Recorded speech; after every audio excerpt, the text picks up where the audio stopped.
Welcome to Sound Values, powered in part by LSA Burger and Classic of Ladies and gentlemen, thank you for tuning in live tonight on DentonRadio.com here in the beautiful Discover Denton Welcome Center on, apparently it looks like the weather's decided to make up its mind today. It's like 74 degrees on the Denton Square. It is absolutely beautiful. You are tuned into Sound Values tonight. My name is Kind Beats, and I am sitting here with some dudes who just put out a great album right here. It's self-titled Kites and Boomerangs. I'm chilling with the Kites and Boomerangs right now. We've got Will, Hagen, Aaron, and Jason. Super excited to have you guys in the studio today. We can wave and say hello to moms if we need to.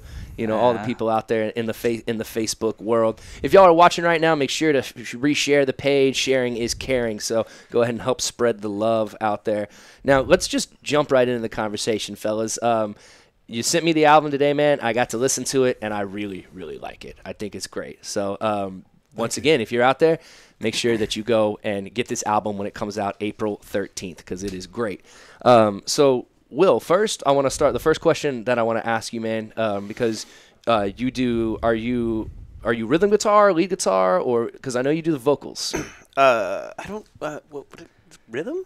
Yeah. Yeah, I guess. I kind of feel like because Will and Jason both play guitar. Okay. And I think that they both sort of trade off on different aspects of it. Very But cool. Neither one's really rhythm or lead. Mm-hmm. Yeah, it's just kind of guitar. Per se, but yeah. So what's like your first musical memory? You know, I'm always interested in what kind of gets somebody being like, music looks cool, I want to do that.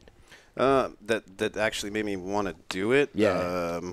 Gosh, that was probably later because I spent so much time. My mom was really into music when I was growing up, showing me things like Beatles and The Who and Rolling Stones, and I was like, no, that's old people music. I don't want to listen to that because I was a hipster at heart when I was a little kid. So I was like, I'm too cool for that stuff. And then I guess the first time I really realized I wanted the movie Almost Famous. Is that kind of cliche? I don't know. Like not exactly. It's an awesome movie, honestly. I fell in love with it and found out it was a true story and stuff, and that's kind of what did it for me. That made me like pick up a guitar and actually want to play poorly, but play. But get there eventually.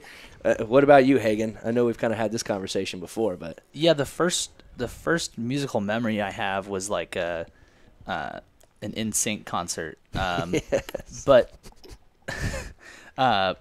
what got me playing drums was my dad was a drummer.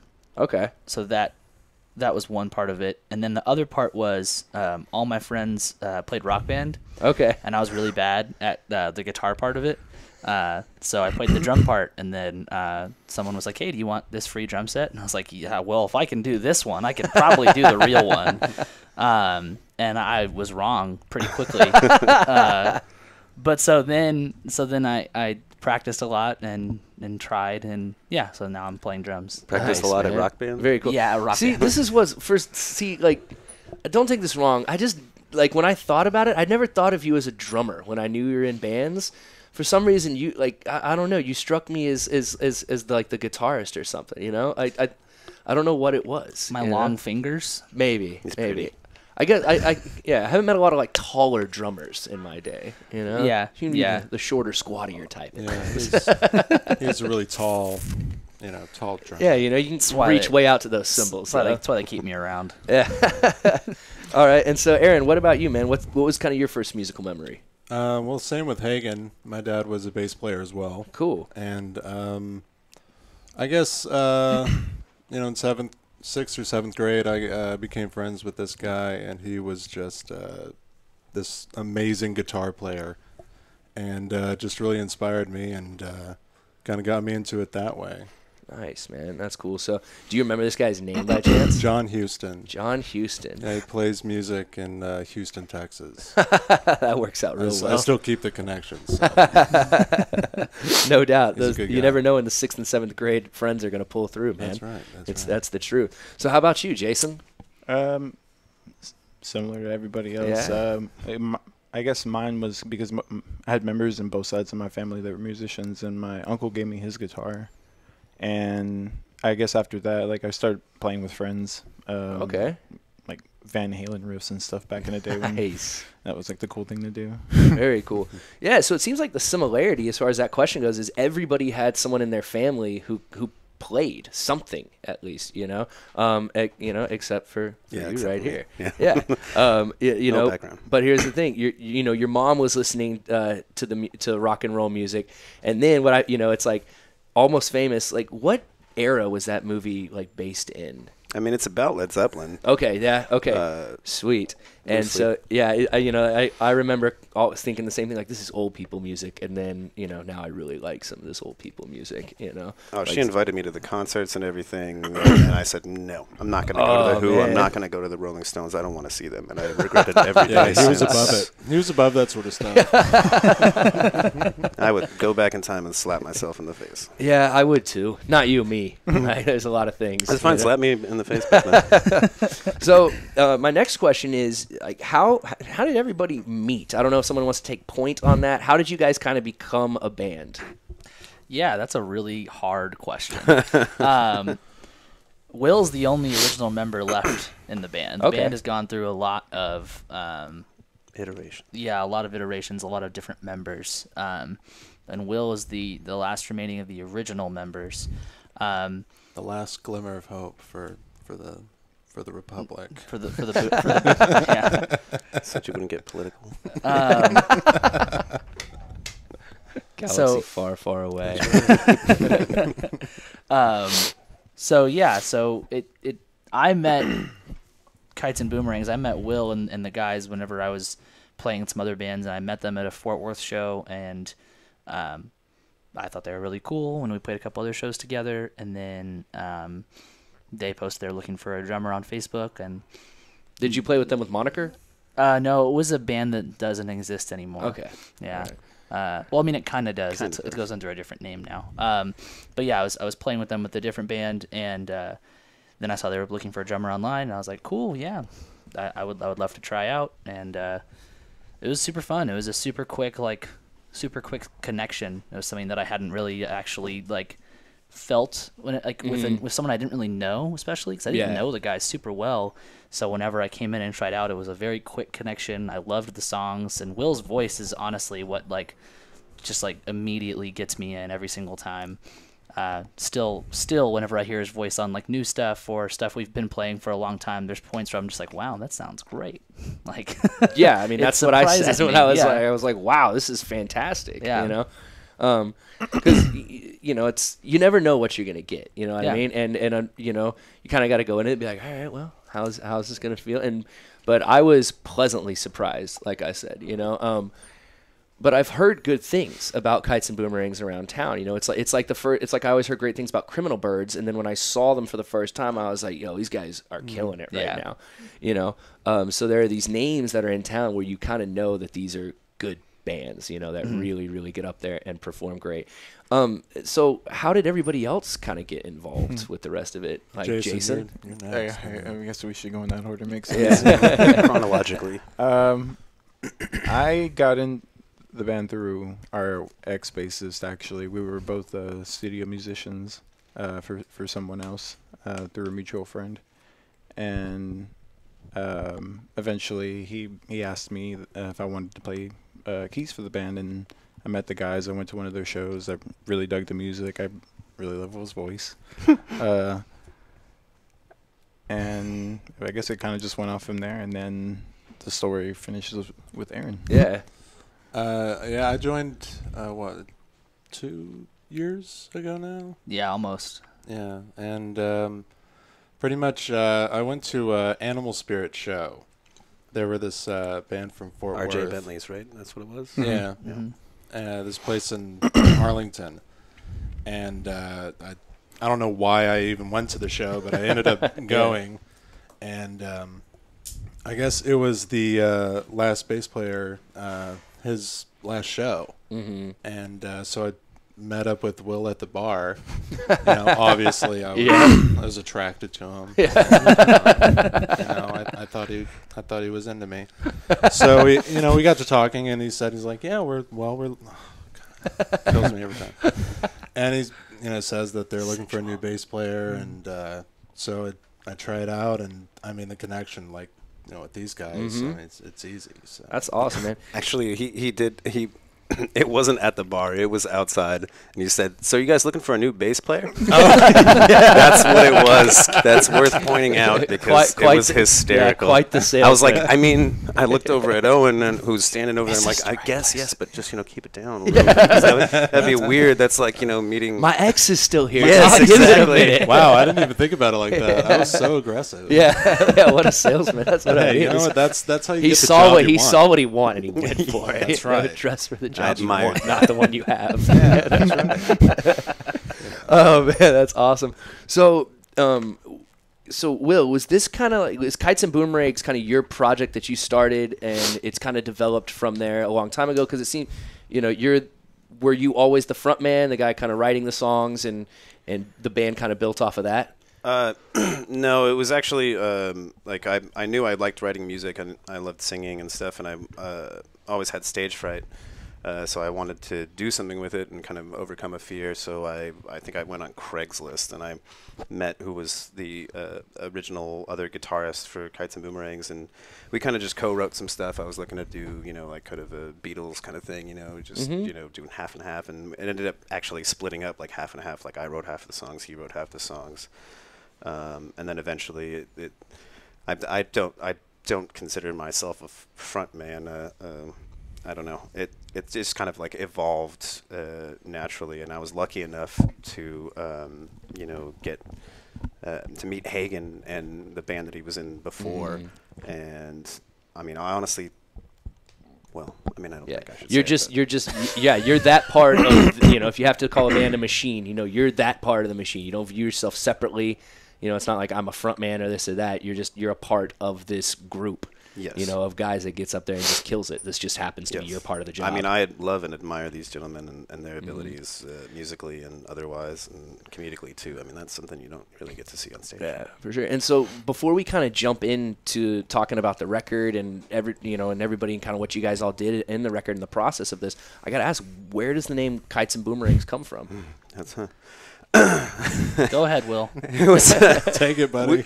We were just stuck on names, and someone suggested that. It was like really on the farthest end of the ones that I particularly liked at the time, but it ended up being between two names that we thought people would just be able to remember. I guess it's a horrible story, but it was that and the garage door openers, and I'm glad that we Thank went God with. You chose yeah, this. I'm so glad we went with Kites and Boomerangs. If Hagen especially hit me up and be for- like, hey, man, you want to interview my band, the Garage Door Openers? I'd be like, absolutely not. The music's great, but I can't have this name. How can I impolitely pass? Yeah. All right, man. So let's kind of jump into the record. So is this considered y'all's first record that y'all put out, or is it an EP, LP? This is like the so they had 2 full-length albums they released before I joined the band, and so before this whole iteration. Okay. And then after I joined the band and Jason joined the band, we did an EP, and then we had been sitting on these songs for a long time, and we wrote a couple others when Aaron joined. So this is like the first full-length album of this iteration of the band, and so we thought that it was a good time to like self-title it and not try to like it felt like it was a new era, and it was like let's kind of restart a little bit. Yeah. So everybody kind of has a different process when writing an album. Some people sit down and specifically write an album. Some people have a collection of songs, 25, 30 songs, and they decide on the best 5, 6, 7, 10. What was the process for y'all when writing this record? Mixed. It was all jamming. Yeah. And all us just being together and playing together. Very That cool. was pretty much it. Nice. Yeah. And so, Here you go, Kara. Yeah. you Show go. me the poster. There we go. It's beautiful, actually. Who designed the poster? He's a friend of mine. His name's Aiden Earl. Okay. He lives in Seattle, but I've known him for a long time, and I couldn't suggest him enough for doing artwork. Yeah, that's awesome. Yeah, that's very cool. Because the way we did the artwork is Will actually originally drew the robot, and then we gave it to Aiden, and he sort of did his thing with it, and now we have this amazing art with it. So is the robot kind of like the name, like you had like 3 different pictures and you thought the robot was your favorite, so you just went with that, or does the robot have purpose? There were 3 different sketches too that were overlayered. That's also and layered. Yeah, it all comes together. Yeah. Well, okay, so let's just jump right into this. Okay, so the very first song, of course, was the first one I listened to, which was "Milk on the Windshield," and once again, you guys can correct me. This is just my simple interpretation of when it started. So the song kind of first starts, and it just kind of has the plucking riff kind of going on. And then once again, your vocals, man, I know these guys have said they're great, but they are. Like, it was awesome. Thanks. And the way the whole record sounds, it sounds really good. So the guy who mixed it was awesome. And then when the chorus kind of comes along, it kind of does this, like, it kind of like changes in a way. I don't know if it's keys or if it's just like this now. It's like kind of more atmospheric and melodic in a way. And then it goes back to that down, and I wish I could repeat it in my head. But it's just a really cool song, and the way that you're able to blend the 2 different sounds together, it doesn't sound like 2 different songs when you're listening to it, even though when I had to go back because I was like, wait, that just changed so much like that, but it was so smooth. Did it just go to the next song? Like, what happened? So, let's just kind of start off telling me about, the first track, Milk on the Windshield, and why did we choose this as the first song for people to listen to? I think that we all agreed that like the strong, like just like the way it starts with just Aaron's bass line, it was just like, that's such a cool way to start an album, because that bass line is it kind of leads in too, like it kind of like introduces everybody. Like, yeah. Yeah. Yeah.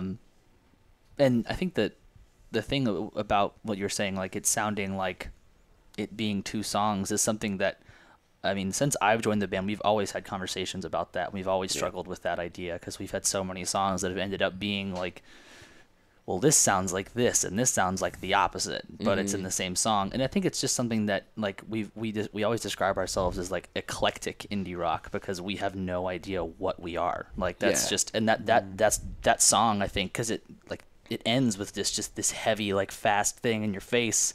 And so I think that song is like a really, really good representation of what we are. It also is like a brand new song, so we really have only played it live like a couple of times. Nice, man. And it's also like, I mean, that's kind of what I always loved about or one of my favorite types of songs, I guess, is like where you have that contrast where it goes from like pop to like this dark.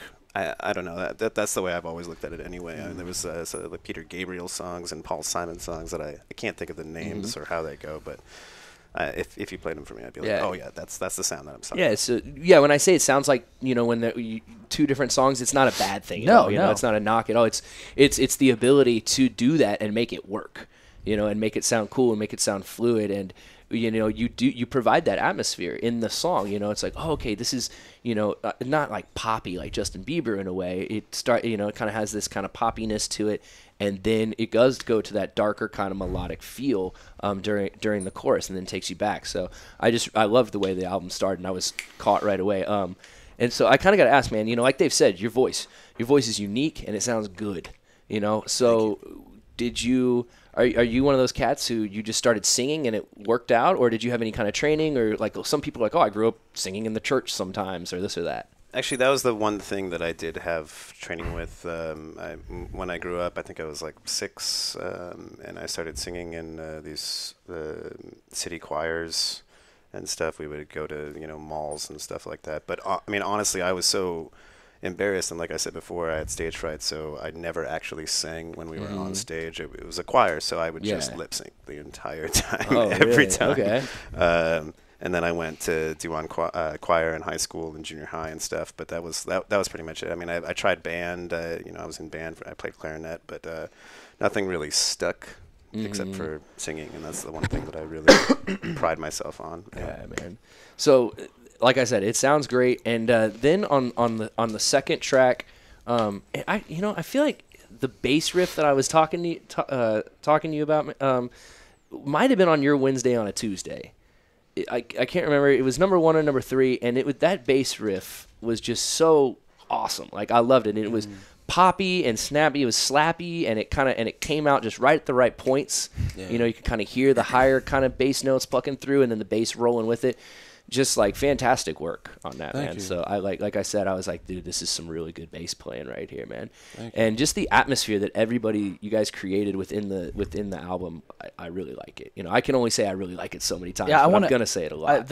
One of the things about recording this Well, you can album, keep saying it. yeah. one of the things about recording this album that was really different from other experiences I've had was 3 of the songs on there. I did to a click. And then the other 4 we did live. And the 3 that I did to a click, we didn't have scratch tracks, so it was just my drums. Okay. And both situations, the band had to come in and then overdub. So the live songs were particularly hard to overdub because there is no click, and they just kind of have to listen to what I'm doing, and Yeah, I there get you that go. feel. Yeah. And then with the metronome, it is easier in a sense, but there is no scratch track, so it's just the drums. So it's like this is all you have to Yeah. work with. And what I'll say is that these guys nailed it when it came time to like actually record. Okay. Like we got in the studio and like I knew they'd do well, but they nailed it. Like I would come back, I would like take breaks from work and just run over there and see, and it's like this sounds incredible. Bunch of one take Jakes over here. Yeah, you know? it was nuts. Yeah, It was go so knock it was it out. so crazy watching, especially Aaron nail some of the bass parts like so perfectly to how the drums were sounding. I was like, that's incredible. That's what Like, I was hearing. I was yeah. like, oh man, everything is just working so well. So then Jason, you know, like just the guitar playing, dude. Like I'm saying, the guitar playing is awesome. You know, very well done. Everything sounds great in there, man. And so it's been like I've kind of talked to him. It's been hard, you know, and I know it's out there, but for me to find alternative and rock music that I really like these days that doesn't feel like soccer mom rock. No offense to the soccer moms. No offense to my Nickelback fans. All Nickelback ever did was make a million bros happy. All right, and You still can't find them though. yeah, Yeah, you can. yeah, They're all up north. yeah. So just great work on that. Now, I want to ask you another question, though, because there's some terminology that some people might not know. So you said a click. So when you're playing to a click, what does that mean? Means you're playing to a metronome. So Okay. so essentially like the song has that terrible beeping sound that just like keeps me awake at night. I think it's a beautiful yeah. sound. That's really good for you. So, yeah. So that's honestly one of the weirdest things about this album to me, that like because like essentially 50-50 is click and then live. Okay. And then live recording, the way you do that is I had Will and Aaron play along with me, but there was no metronome. Okay. So we essentially just went through the songs. We did a couple takes of them until there was something that we liked, and then they had to overdub. So Okay. because we couldn't keep what they did because it was scratch tracks, essentially live scratch tracks. Okay, cool. Right on. So, Jason, my question for you is, as a studio musician, somebody who played as a studio musician before you were in the band, is it hard to play to just the drums, or like if they're just scratch tracks, or is this kind of something that what is it you kind of see? Because honestly, you're probably the first person I've ever talked to on this show who was like, oh, as a studio musician. I you know? mean, it was just.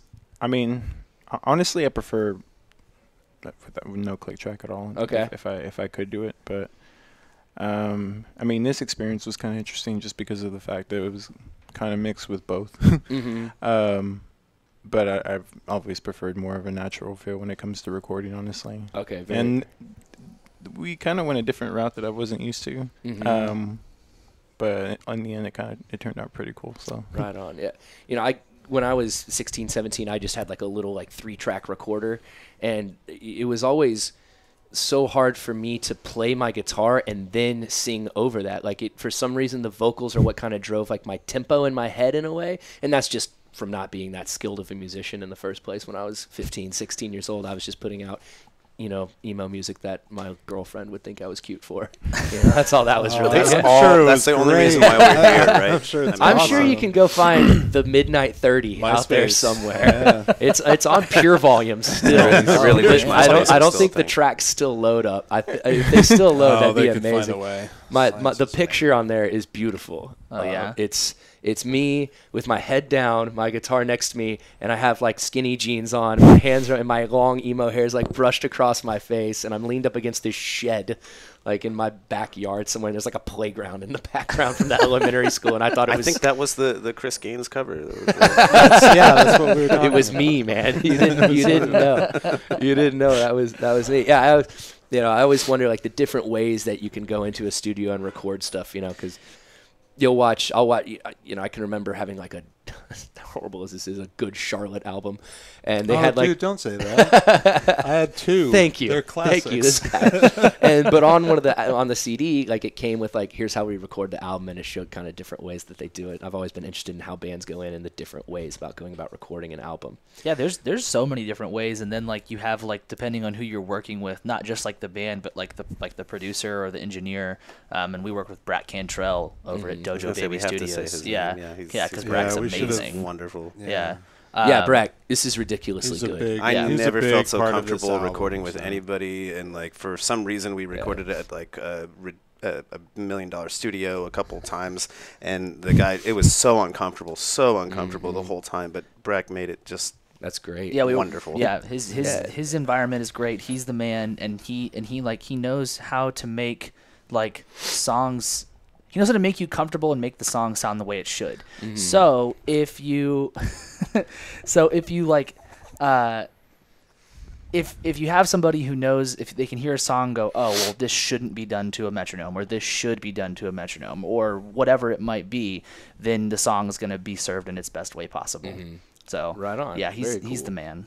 Yeah, and I think that's something that a lot of time you don't think about is like, how does the engineer in the studio make you feel as a musician? Do you feel comfortable when you walk in there? Is it homey? Is it all business? Do they make you feel like they actually care? Are they just trying to get the songs recorded and then out the door, man? Let's get this mastered. That's and what it set really and pressed matters. And, Is like, do they make you feel like they care? That's something cool. That's when I'd have something that I was like, I don't know about that. He'd probably say something like, hey, so what do you think about this part? I'd be like, I don't know. What do you think? I don't really like it, but if it's something you want, like, yes, then let's take that out. Because that's kind of what I was thinking, but, you're professional in that. Oh, that sounded way better. Mm-hmm, it's good to have. You got to have those people to bounce those things off of, man. And he pushes you the right way, too. Mm-hmm. Oh, yeah. Whenever he knows that you're, able to pull off a track better, then he'll ask you to do it. Yeah. Because, yeah. That's awesome, man. Yeah, so it's like I said, that's not something that I would have normally thought about, is how does the studio engineer make you feel whenever you go in there as a band and as a musician and stuff, because sometimes you're in there by yourself or you're in there with friends, or so who knows how that guy's feeling that day or how he's going to act. Yeah. So we've got a release party coming up, which is going to be sweet. That's going to be at Harvest House. Yes. So I'm going to be jamming there, and if it rains this time... Because I know what happened to that last show. I don't want to talk about it. I'm not even going to jinx weather now. 81 and cloudy. Well, I think we'll be okay. Mm-hmm. Which it's right here, by the way. Yeah, poster again right there. Yeah.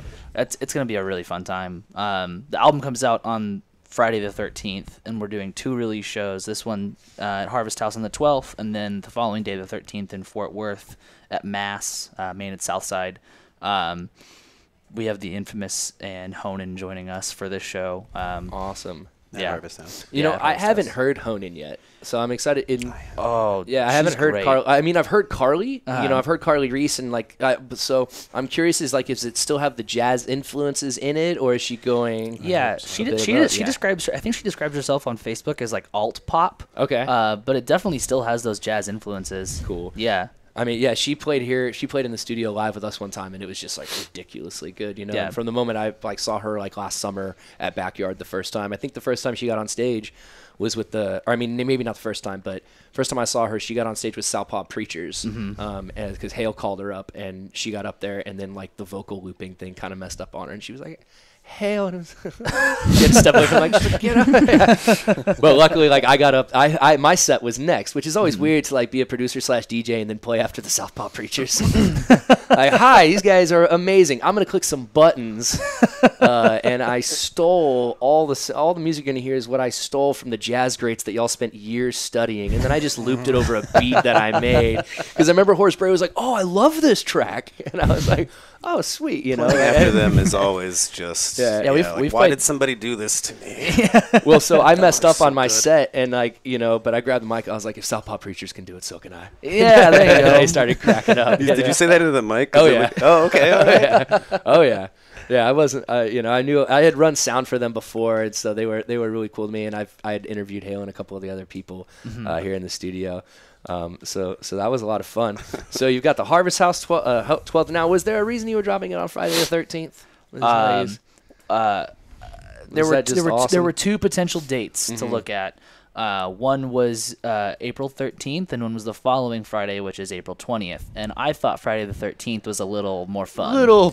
Yeah. Yeah. Send the wrong message with I that. I thought April 13th, especially because what I immediately thought of was because of the robot. It was like kind of open to do whatever you wanted to. So I was talking to the artist Aiden, and I said like it'd be super cool if we do Friday the 13th, and then you do like a spoopy poster. So so you've got the kind of the blood moon and all that. yeah, exactly. Yeah.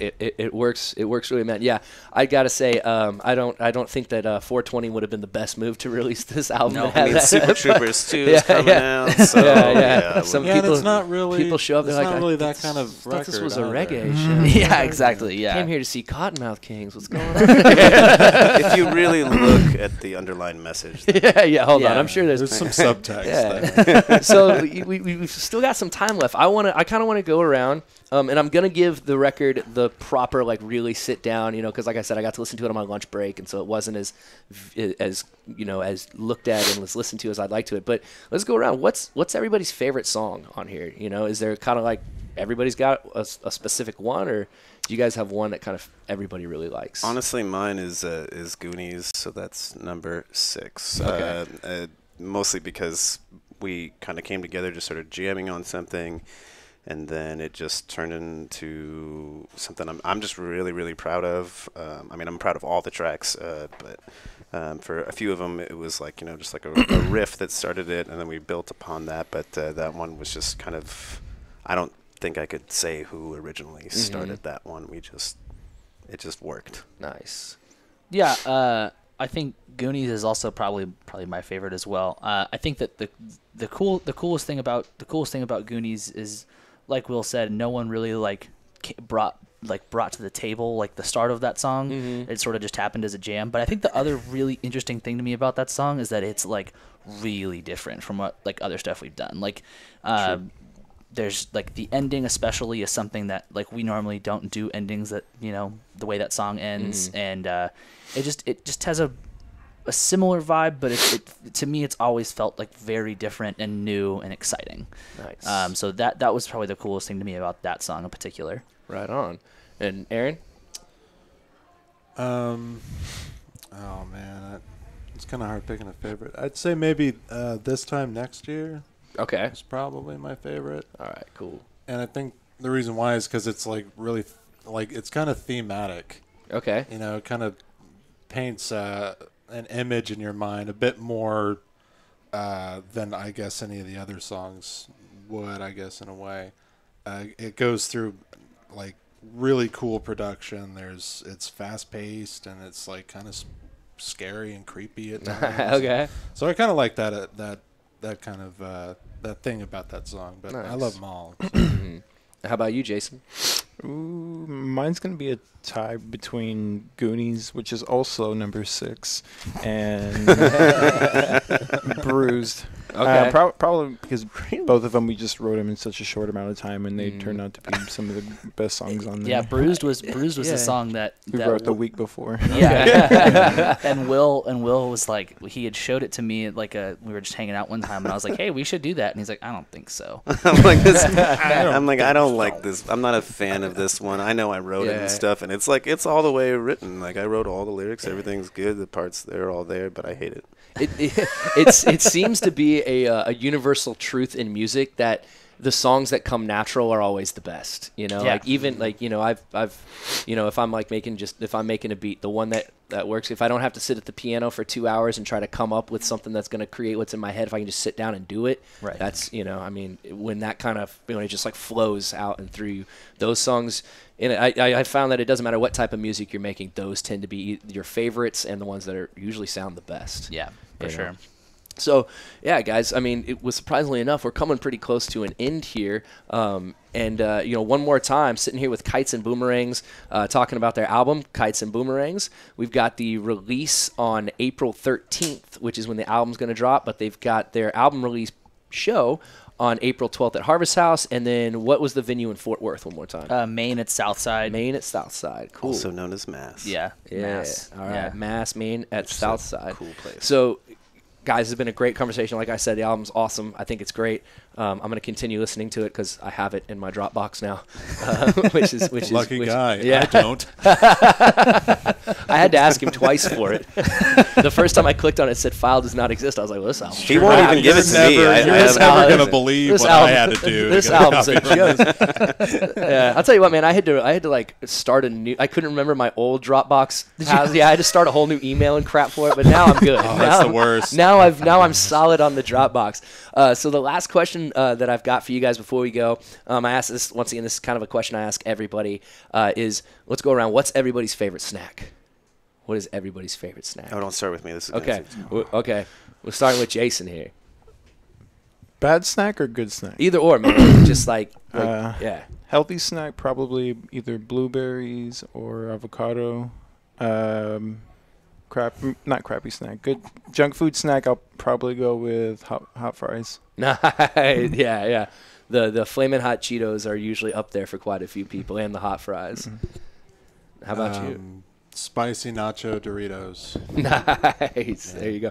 I recently heard an interview with the CEO of PepsiCo who makes Doritos, and they had done a study where they found that amongst that boys and girls eat their chips differently. When they did a study with Doritos, they found that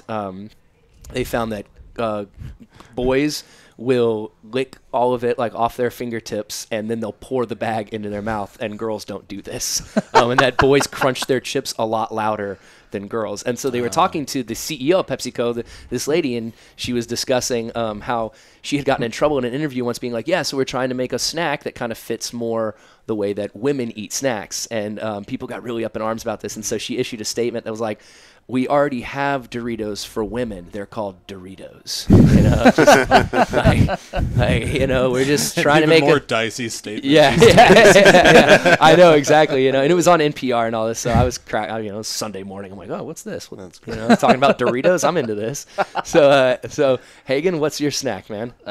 Gummy bears. That's right. How could I forget? Wait, okay, but I have to call you on that because there was a pack of gummy bears sitting in your car for weeks and weeks, and I wanted to eat those so bad because I love gummy bears, but you didn't eat them. How could you say they're your favorite if they said I didn't eat them?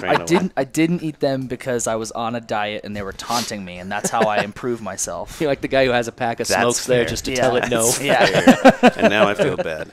Not today, Marble Reds. Not today. This show is not affiliated with Marble Reds whatsoever.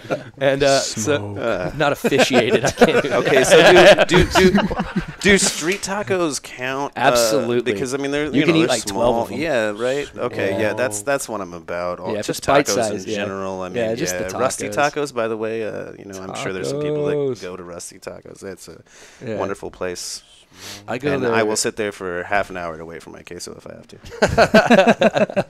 That is awesome. Guys, once again, thank you so much for coming in, Thank you. talking with Thank me you for today, having us. making this happen on short notice. I appreciated it, guys. It's been a great conversation. So once again, y'all, head out to Harvest House April 12th. What time is the music kicking off? 8. Infamous 8 kick it o'clock. off at 8. Infamous kick it off at 8. I'm going to guess Hone In at 9, and then Kites and Boomerangs at 10. We're going to be at 9 because it's a Thursday, so we're taking that 9 slot. But and then come Hone In early at 10. because the drinks are good. Yeah, come early. Exactly. Everything's good about that place. Yeah, come early. It's one of my Harvest House. I annoyed Alex Moon until he just was like, fine, June 1st. He came up to me one night and was like, hey, I think I want to have you play this summer. And I said, gotcha. Finally warmed down. That's how I feel all the time. Yeah, yeah, yeah. When we get a good venue, we're like, I got you. I've It's had not people- gonna happen a they're- second time. They're but- like, how do you get shows? Annoy people until they tell you yes or say leave me alone forever. So yeah. All right, guys. Once again, my name is Kind Beats. I appreciate y'all tuning in. Next week, I've got Mindy Arndt coming in and her crew. They're going to be talking about the Thin Line Film Festival. And remember, tacos, tacos, tacos, tacos. I write these things down. biggest word on there. That There's so was many your biggest exclamation note. Yeah, points. notice how small the gummy best bears note. is next to your tacos. That's because you told me. I'm like, I'm gonna go get some tacos after this. You know? Right? No, I think. Oh man! All right, folks. Well, Constant once again, y'all stick professional. around. We got Ellie Bell and the Denton Vibe up next. Kites and Boomerangs. Go grab the album April 12th at Harvest House. You guys, thank you again for coming out and Thank talking you with so us. much For fun. having us, We'll man. see y'all Thank next you. time. Denton, stay cool, and keep the good music flowing. I don't even know how to close this show out. I've had a great time. We'll see y'all next week. Peace out. Please keep the music. Well, thank you for tuning in. We hope you enjoyed the show. Be sure to check out DentonRadio.com for new Denton artists and where they're playing next. While you're surfing the internet, make sure you check out our friends Classic of Denton at ClassicofDenton.com.